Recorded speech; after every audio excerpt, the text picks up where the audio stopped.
Prezadíssimos irmãos, paz seja convosco.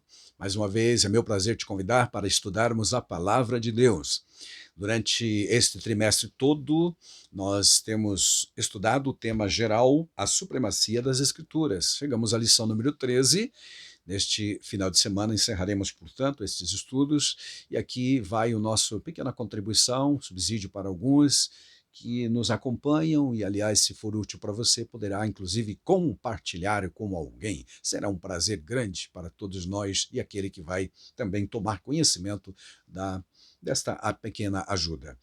Hoje o nosso título da lição número 13, fechando o ciclo de estudos, nós temos como tema a leitura da Bíblia e a educação cristã. Glória a Deus. E o texto que nos serve de chave para a abertura, texto ouro, é 1 Timóteo capítulo 4, versículo 13, onde Paulo diz ao seu filho na fé, o Timóteo: persiste em ler, exortar e ensinar até que eu vá. Ele está dizendo que vai visitá-lo pessoalmente, mas enquanto isto não acontecer, Timóteo precisa persistir em ler. Ler o que efetivamente? Porque extraindo o texto lá do contexto, nós não somos informados, pelo menos nesta versão corrigida de Almeida, sobre o que o Timóteo devia ler. Nós subentendemos, naturalmente, que Paulo está falando de ler as Escrituras, a palavra de Deus, não só para si mesmo, mas também para o povo, porque numa outra versão da Bíblia para o português, que é a NVT, foi traduzido assim: até a minha chegada, dedique-se à leitura pública das Escrituras, ao encorajamento e ao ensino. Amém.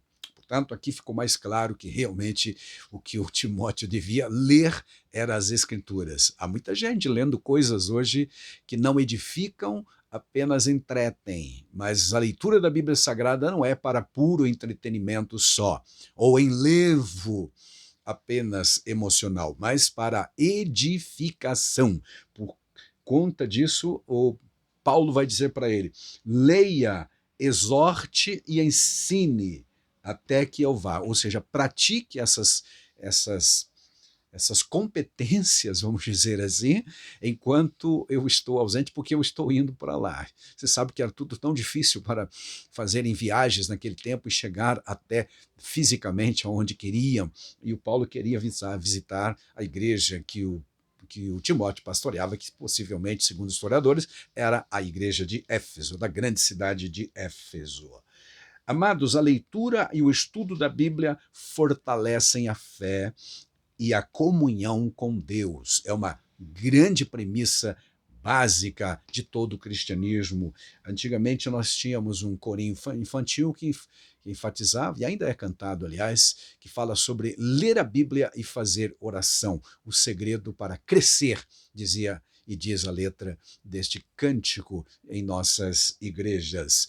Verdadeiramente, ao ler a palavra de Deus, ao entendê-la, porque ler implica compreender o que você está lendo, nós somos edificados e então crescemos, porque edificar é exatamente crescer, é aumentar na presença de Deus. A palavra do Senhor nosso Deus tem esta propriedade, ela nos dá crescimento, pois ela também é apresentada como alimento para a nossa alma. Por exemplo, que Paulo diz ainda nesta primeira carta, alguns versículos antes, verso 6, por exemplo, onde ele diz, 1 Timóteo 4, 6, propondo estas coisas aos irmãos, Timóteo, serás bom ministro de Cristo, criado com as palavras da fé e da boa doutrina que tens seguido. Criado aqui quer dizer nutrido ou alimentado com as palavras da fé. De onde vêm as palavras da fé? Se lermos Romanos 10, 17, encontraremos escrito lá que a fé vem pelo ouvir e ouvir a palavra de Deus. Então, a palavra do Senhor nosso Deus é o que dá conteúdo à nossa fé. Consequentemente, nós precisamos estar constantemente ligados a ela. E como fazer isto? Lendo-a. Ou aqueles que não sabem ou não podem ler, porque existem algumas deficiências também nesse sentido, com questões visuais e etc., é possível ouvir.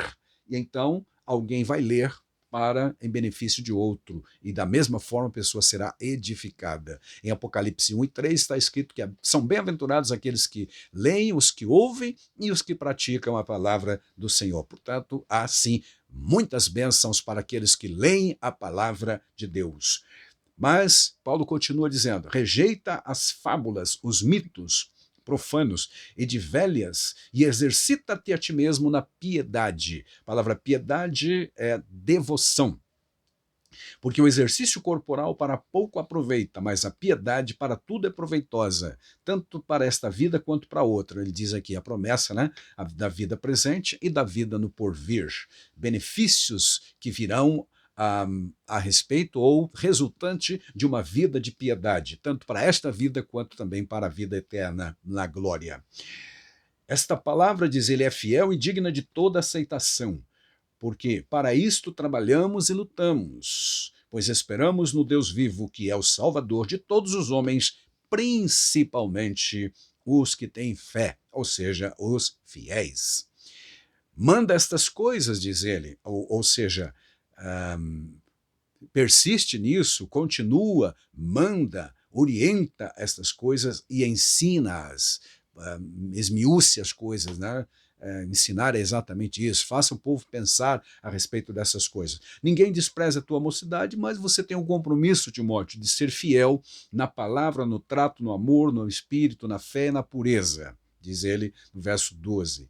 Verso 13 nós já fizemos leitura e é a ordem, é o imperativo para persistir em ler publicamente as Escrituras, por conta de que a maioria dos crentes daquele tempo não tinham a Bíblia em casa, um exemplar do livro sagrado, portanto iam para a igreja ou para a congregação ouvir a leitura da palavra, de um trecho da palavra do Senhor nosso Deus, e aquele líder, então, explicando alguma coisa, aplicando também de forma pessoal a vida daqueles queridos fiéis naquele tempo tão difícil e tão recuado. Hoje nós temos o benefício de termos vários exemplares da Bíblia em casa, como é o caso da maioria dos que eu conheço, e infelizmente às vezes negligenciamos. Não precisamos mais depender somente de ir à igreja e para que o líder, o pastor da igreja faça uma leitura pública das Escrituras. Não, nós podemos sim, de forma individual, pessoal e devocional, lermos a Bíblia Sagrada, trazendo benefícios pessoais à nossa vida.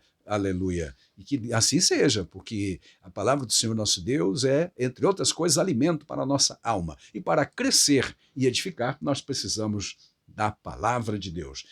Repetindo, a leitura e o estudo da Bíblia, que são duas coisas diferentes, fortalecem a fé. Este fortalecer tem a ver com crescimento espiritual, com a edificação, que é uma palavra bíblica, fortalecimento no Senhor, pela palavra, pelo conhecimento da verdade, e também faz-nos crescer em comunhão com Deus. Como assim? É que a palavra de Deus revela Deus. Quanto mais nós conhecemos da palavra do Senhor, teremos uma revelação maior a respeito do nosso Deus. E você sabe que quanto mais conhecemos alguém, maior será a nossa, mais estreita também será a nossa comunhão. Há esta possibilidade daquele que aprofunda-se mais e mais no conhecimento de Deus e de sua palavra, ter uma comunhão mais robusta, mais séria, mais sincera, mais equilibrada e mais estreita naturalmente. Tá bom? Então, este é um grandioso benefício de lermos as Escrituras, toda a Escritura, e não apenas uma parte também. Glória a Deus. Agora, é importante lembrar que leitura e estudo são duas coisas diversas ou diferentes. A leitura é algo passivo, mas o estudo é algo ativo, é você que faz, você que foca no assunto e se aprofunda nele. Uma leitura se faz, na leitura, aliás, se faz uma análise um tanto superficial para adquirir informações, especialmente com essa intenção é que se faz uma leitura sobre o assunto. Já no estudo, é um processo mais elaborado, em que você foca literalmente em algum tema e se aprofunda, concentra-se para compreender um conceito, por exemplo, dentro de um determinado tema geral ou de um assunto geral. Isto é estudar, é focar, é estar atento, compenetrado verdadeiramente, diferente de uma leitura, e muitos que eu conheço fazem a chamada leitura anual da Bíblia, apenas para cumprir uma tabela ou uma escala, e dizer no final do ano que leu a Bíblia toda, mas não está estudando. Então é melhor ler poucos capítulos, mas estudar, ou seja, meditar, comer literalmente, compenetrar-se, porque há diferença sim, tá? Entre a leitura e o estudo da palavra de Deus. Enquanto a leitura é passiva, o estudo é ativo. Eu estou realmente me aprofundando, pesquisando, comparando textos, buscando em outras fontes como robustecer, como aumentar, como crescer, como realmente ser edificado, né? Tanto na nossa fé, porque a Bíblia vai dizer em Romanos 10:17 que a fé vem pelo ouvir e ouvir a palavra de Deus, mas ela vem também por quando eu leio a palavra de Deus. Eu não posso ficar esperando somente que alguém pregue para mim, ensine-me, porque hoje eu tenho a Bíblia, naqueles tempos bíblicos, repetindo, quando Timóteo foi exortado, leia ou persiste em ler, era a leitura pública, a partir do púlpito da igreja para a congregação que não tinha a Bíblia nas mãos. Hoje todo crente tem a Bíblia na mão e não precisa passivamente ficar esperando que alguém venha alimentá-lo ou ainda colocar uma colher de comida na sua boca. Literalmente, você pode ir à fonte e se alimentar na grandiosa fonte, né, de alimento que nós temos, o recurso que é a palavra integral de Deus. Em Mateus 4:4, não custa recordar, Jesus disse que nem só de pão viverá o homem, mas de toda a palavra que sai da boca de Deus. Aleluia. Glória a Deus por isto, meus amados. Lá, então, em 1 Timóteo, capítulo 4, verso 6, o apóstolo escreveu o seguinte, propondo para Timóteo, falando para Timóteo, propondo estas coisas aos irmãos, ó Timóteo, serás um bom ministro de Cristo. Então, queres ser um bom ministro de Cristo? Exponha a palavra de Deus, diz Paulo aqui a Timóteo. Você vai ser criado, vai demonstrar que está sendo criado ou nutrido ou alimentado, depende da versão que utilizarmos, com as palavras da fé. Então a palavra da fé alimenta, nutre. Até prefiro o verbo nutrir. Serás nutrido com a palavra da fé e da boa doutrina que tens seguido, viu, Timóteo? Timóteo havia sido evangelizado, ganho para Cristo, evangelizado, formado por Paulo, e então ele sabia exatamente como fazer. Paulo está recordando ele, exortando para que ele continue assim. A palavra da fé que ele aprendeu e também a doutrina, que é um ensino sequencial. Após sermos ganho para Cristo, precisamos do ensino dosado, evidentemente, mas continuado da palavra de Deus, assim como nós precisamos do alimento diário para a nossa vida. Não podemos ficar apenas no leitinho inicial da mamãe, mas é preciso comer um alimento mais sólido, como diz lá também em Hebreus capítulo 5. Mas, diz ele, rejeita fábulas, mitos profanos que havia e existe até hoje, de velhas, outra versão diz velhas caducas, e exercita-te a ti mesmo na piedade. Não é exercitar os outros na piedade, é exercitar você mesmo na piedade.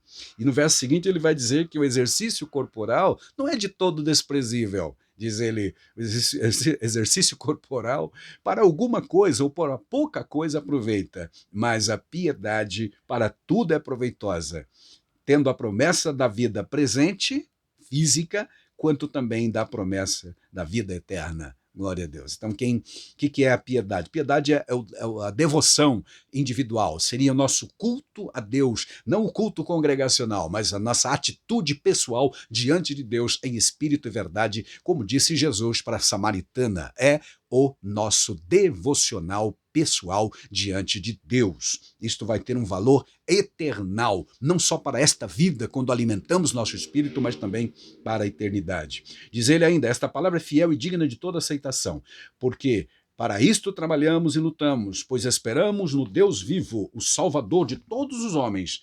principalmente dos fiéis, daqueles que acreditam. lá no verso 12, ninguém despreza a tua mocidade, mas você tem o compromisso, Timóteo, de ser o exemplo na palavra, no trato, no amor, no espírito, na fé e na pureza. Seja o exemplo e ninguém vai te desprezar. É o que ensina este versículo, pelo menos eu entendo desta forma. Tem pessoas que não são exemplo de fé, de palavra, não tem 2 ou 3 palavras, não uma só, não é fiel no que promete, por exemplo, e aí evidentemente que ninguém vai respeitá-lo. Agora, Timóteo, seja o exemplo, e aí ninguém vai ter o que dizer contrário, e você vai ser honrado, Timóteo. Aí vem o 13, que diz, persiste em ler. Aqui, repetindo, não é uma leitura individual, devocional, mas é a leitura pública das Escrituras. Persiste em exortar, ensinar, a partir do ensino da palavra de Deus, do conteúdo programático da fé que encontramos na palavra de Deus. Também diz ele, não desprezes o dom que há em ti, que foi te dado por profecia com a imposição do presbitério. Esse moço Timóteo era um obreiro já de alguns anos na estrada do ministério, e o Paulo está exortando ele a despertar o dom que havia sido dado a ele. Medita essas coisas, ocupa-te nelas, para que o teu aproveitamento seja manifesto a todos, ou seja, todos vejam o teu progresso. Seja fiel e Deus vai honrar-te. Aleluia. Bom, voltando então, repetindo, aliás, o nosso tema, a leitura da Bíblia e a educação cristã. Um primeiro tópico deste estudo vai falar sobre a Bíblia como livro-texto da escola dominical, porque estamos encerrando esse trimestre, naturalmente, e é importante falar disso. A nossa escola bíblica dominical não acontece esporadicamente ou de qualquer forma, ou com temas isolados, desconexos. Não, ela existe dentro de um currículo criado pelos nossos pastores, criadores e orientadores, coordenadores, na verdade, da Escola Bíblica Dominical a nível de Brasil, a nível de denominação como um todo. Então, a Escola Bíblica Dominical tem, repetindo, um currículo a ser seguido, currículo que é o caminho, que é o curso, conteúdo da vida, ou ainda a própria palavra currículo quer dizer o ensino, a direção que se vai tomar, conteúdo programático daquilo que se vai estudar. A escola dominical por excelência tem no ensino bíblico a sua premissa maior, e não podia ser diferente. A Bíblia é o livro base para o ensino e aprendizagem na escola bíblica dominical. Jesus reconheceu, por exemplo, em João 5,39, que os fariseus dos seus dias, os escribas, examinavam as escrituras diariamente, é verdade. Então isso é uma boa base também para todos nós. Glória a Deus por isto. Repetindo então, o nosso currículo está adotado, está baseado, firmado nos ensinos, no conteúdo da palavra de Deus. Porque Bíblia Sagrada é o livro-texto, é o livro-texto básico da nossa ED, né? Escola Dominical. A prática pedagógica também deve ser efetivada na escola dominical. No contexto da escola dominical, é muito importante observar a metodologia, porque quando falamos de pedagogia, estamos falando dos métodos de ensino, das ferramentas, os instrumentos que se utiliza na comunicação das verdades, ou ainda na consecução do ensino e aprendizagem. Que de nada adianta eu estar disposto a ensinar se alguém não aprender o que eu estou ensinando. É preciso ensinar e alguém aprender, assimilar o que eu estou ensinando. Mas não somente assimilar também. É importantíssimo que o aluno faça, pratique aquilo que aprendeu. Não ser somente ouvinte intelectual ou esquecido, como diz o Tiago, mas praticante da palavra. Esse é o objetivo maior da escola bíblica dominical, para que a vida seja transformada. A escola dominical está cumprindo o seu papel educacional quando vidas são realmente transformadas, modificadas, como Efésios capítulo 4, verso 22, 23 nos propõe. Paulo diz lá que todo crente deve despir-se do velho homem, vestir-se da nova roupagem, um novo homem que se renova para a glória de Deus. E também em 1 Coríntios 6, 10 a 12 são mencionadas essas mudanças progressivas que acontecem para aqueles que vão continuando a aprender a palavra de Deus. Na palavra do Senhor nosso Deus, neste currículo da escola dominical, o livro-texto que é a Bíblia Sagrada, nós aprendemos a respeito dos princípios de ética e moral. e na prática, na verdade, ética e moral se fundem, praticamente são sinônimos, mas quem vai estudar mais a fundo e mais cientificamente descobrirá que há uma diferença. A moral seriam os princípios e a ética. A ética seriam os princípios e a moral, a prática desses princípios. Quando eu pratico os princípios da ética, eu estou sendo moralmente correto. A Bíblia é a principal fundamentação, a principal fonte para a ética e a moral. O texto bíblico divino, inspirado, portanto, permanece eterno. Logo, a ética bíblica ela é eterna e variável, não há relativismo, etc. Existem os absolutos da palavra de Deus que devem ser realmente ensinadas, comunicadas, como 1 Pedro 1:25, que praticamente faz uma citação de Isaías 40, verso 8. Diz a respeito da palavra de Deus que ela não muda, permanece como sempre foi, né? A palavra poderosa do nosso Deus. Um outro tópico a ser considerado nesse nosso estudo sobre a leitura e a aprendizagem, ou o estudo da vida cristã, educação cristã, aliás, é a educação cristã e a formação de leitores da Bíblia.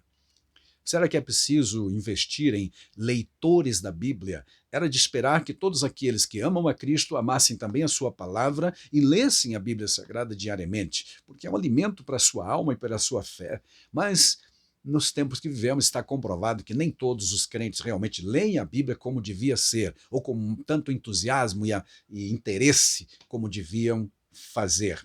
O conceito de educação cristã, na verdade, é derivado lá do latim e significa guiar, instruir, conduzir para fora. Portanto, a formação de leitores, ou melhor ainda, de estudantes da Bíblia Sagrada, porque se é difícil fazer leitores, mais difícil ainda será formar estudantes da Bíblia Sagrada, mas não é impossível e nós temos sim um grupo comprometido mundo afora com a palavra de Deus. No texto do Novo Testamento destaca-se a palavra grega paideia, com o sentido de instrução bíblica no caso, certo, meus amados? E aí é importantíssimo que nós não apenas leiamos a Bíblia superficialmente, mas a estudemos. Em virtude, então, da educação cristã, ela, se estar fundamentada na revelação divina, ela é contínua, ela é absoluta, ela deve ser enfatizada e o crente deve sistematicamente estudar a Bíblia, e não apenas no sentido devocional, de uma forma repetitiva, ler os mesmos textos e ficar apenas mastigando as mesmas comidas. É preciso conhecer todo o conteúdo riquíssimo da palavra de Deus, estudando-a de forma sistemática. Aleluia. Este é o conceito de educação em forma geral, porque implica a relação ensino e aprendizagem. Quais são os objetivos da educação cristã? Conforme Mateus 28:19 e Marcos 16:15, aliás, Mateus 19, 28, 19 e 20. Nós temos duplo compromisso. A igreja foi encarregada de pregar o evangelho para toda criatura, mas também de ensinar os discípulos. Não é ensinar as nações, não é fazer discípulos das nações, ensinando os discípulos, depois que foram ganhos para Cristo, de uma forma constante na formação do caráter e da fé e da comunhão. É o crescimento espiritual que a gente chama de edificação. Há vários textos na Bíblia que exortam os crentes a serem assim. E quando Jesus disse, ensinando-os a guardar todas as coisas que eu vos tenho ensinado, é exatamente isso, é um ensino continuado.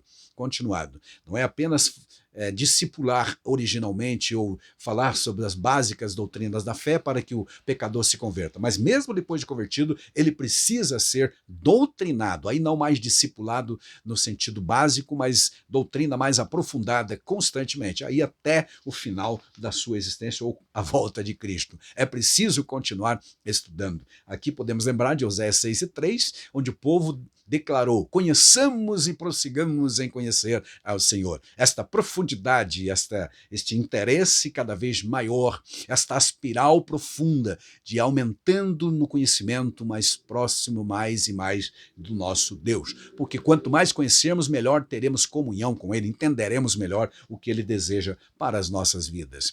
E finalmente, um tópico terceiro é é preciso ler a Bíblia diariamente. Se considerarmos a Bíblia como alimento, nós não podemos ficar muitas horas ou dias sem comer, então a Bíblia Sagrada, da mesmíssima forma, precisa ser digerida, aleluia, diariamente. Então teremos uma boa saúde espiritual e também moral, para a glória dele. A leitura e a disciplina. Bom, você já deve ter tido a experiência de começar a ler a Bíblia e depois, por algum motivo, abandonar a leitura. Por quê? Algumas vezes é porque nos falta disciplina. E o que é disciplina? Além daqueles sentidos para o termo disciplina, que é castigo, punição, etc., significa também ordem. Então, ser uma pessoa disciplinada é ter ordem naquilo que a gente faz, é obedecer normas ou regras que algumas vezes nós mesmos impomos para a gente e não demora muito, nós mesmos acabamos quebrando essas normas e regras, violando as leis que nós mesmos criamos. Tá? Então, disciplina nesse sentido aqui é a disciplina da leitura da Bíblia Sagrada. O termo discípulo está intimamente ligado, vem da mesma raiz para disciplina. Portanto, fazer de alguém um discípulo é disciplinar este alguém, ou fazer de mim mesmo um discípulo é me disciplinar. Por isso, todo autêntico discípulo é alguém disciplinado na vida e também na leitura da Bíblia Sagrada. Se proponha a ler a Bíblia e, como eu disse, não precisa fazer aquela escala, tipo, vou ler a Bíblia toda 2 vezes por ano ou coisa assim, mas leia pouco, ainda que seja 1, 2 capítulos por dia, mas com meditação, certo, meus amados? O que é meditar? Meditar é pensar de forma dirigida. Às vezes a meditação nem precisa às vezes, de uma leitura, um evento, uma experiência que aconteceu, você lembra daquilo com experiência com Deus, ou no momento de culto, um momento de comunhão com alguém, com um grupo de irmãos e etc., que foi bom, que foi maravilhoso, uma mensagem ouvida há muito tempo, você medita naquilo. Mas a respeito da Bíblia Sagrada, é ler um texto bíblico e meditar nele. Ler um dos Salmos, por exemplo, 23, 84, sei lá, né, qual salmo que você gosta de ler, ou 91, e meditar, pensar o que aquilo realmente significava no tempo do autor, o que ele queria dizer com aquilo e o que isto implica para a minha vida hoje, o que eu posso aproveitar e usufruir ou então aplicar para a minha vida. Isso é o mais importante ainda. Isto é meditar. A leitura e o aprendizado. A gente sabe que boa parte, mas grande porcentagem de tudo que a gente sabe, tanto na vida espiritual quanto profissional, intelectual, etc., nos vem pelo hábito da leitura. Então, ler mais me torna uma pessoa mais capacitada intelectualmente, com maior conteúdo, inclusive, certo, amado? Me dá, inclusive, um vocabulário maior, me aumenta minha capacidade, repito, intelectual. O aprendizado é parte intrínseca do discípulo, não tem como ser de outra forma. Isso porque discípulo literalmente significa também aprendiz. Aprendiz, é aquele que está sempre aprendendo. Desse modo, por meio da leitura da Bíblia, aprendemos acerca de Deus, do plano de salvação, do Espírito Santo, de quem eu sou, o que eu posso ser, o que eu serei no futuro e tudo mais, até chegarmos, por exemplo, à estatura de varão perfeito, como está em Efésios 4:13. Por isso, o aprendizado deve ultrapassar a teoria apenas, mas ir para a prática, para o campo da prática. Então, é entender, compreender e praticar. Glória a Deus. Aí não esquece mais também, né? Aprendeu mesmo. A leitura e o devocional. Devocional, como já dissemos, é o nosso culto pessoal para com Deus. Um dos aspectos da adoração é o culto devocional. Jesus disse para a samaritana que Deus é espírito e importa que os seus adoradores o adorem em espírito e em verdade. E isto independe de estar no meio de uma multidão, de um culto avivado, animado, numa igreja, num salão, né, de culto sofisticado, com ar-condicionado e confortos e etc., ou um ambiente propriamente para isso, ou criado para isso. Independe.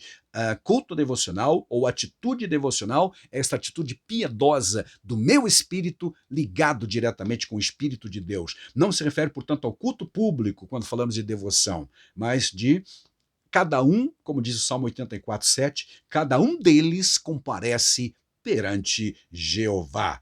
Amém. Glória a Deus por isso, meus amados. Então, a leitura da Bíblia Sagrada e o estudo da palavra de Deus, amados, é esta premissa maravilhosa que nos faz crescer, aumentar, tanto na fé quanto também na comunhão com o nosso Deus. A educação cristã fundamenta o seu currículo na inspirada palavra de Deus, como vimos, tá? Seus principais objetivos são ganhar almas, desenvolver o caráter cristão e preparar o salvo para trabalhar para Jesus. Nesse propósito, seus alunos, os alunos, aqueles que são discípulos de Cristo, alunos de Cristo, discípulos de Cristo, os aprendizes do Senhor, estarão cada vez mais preparados e terão maior amor pela palavra de Deus. Cumprirão o que o salmista diz a respeito da palavra lá no Salmo 1, que o justo é aquele que medita no livro ou na lei do Senhor. E hoje, para meditar na lei do Senhor, implica leitura, ler, estar compenetrado dessa leitura. E muito melhor ainda será se esta leitura não for apenas uma leitura superficial, mas que ela seja um verdadeiro estudo para a glória de Deus. Assim a nossa vida será edificada, Deus será glorificado, a igreja será abençoada também. A leitura da Bíblia e a educação cristã, ela nos traz essa capacidade de vivermos para Deus e também no nosso culto individual.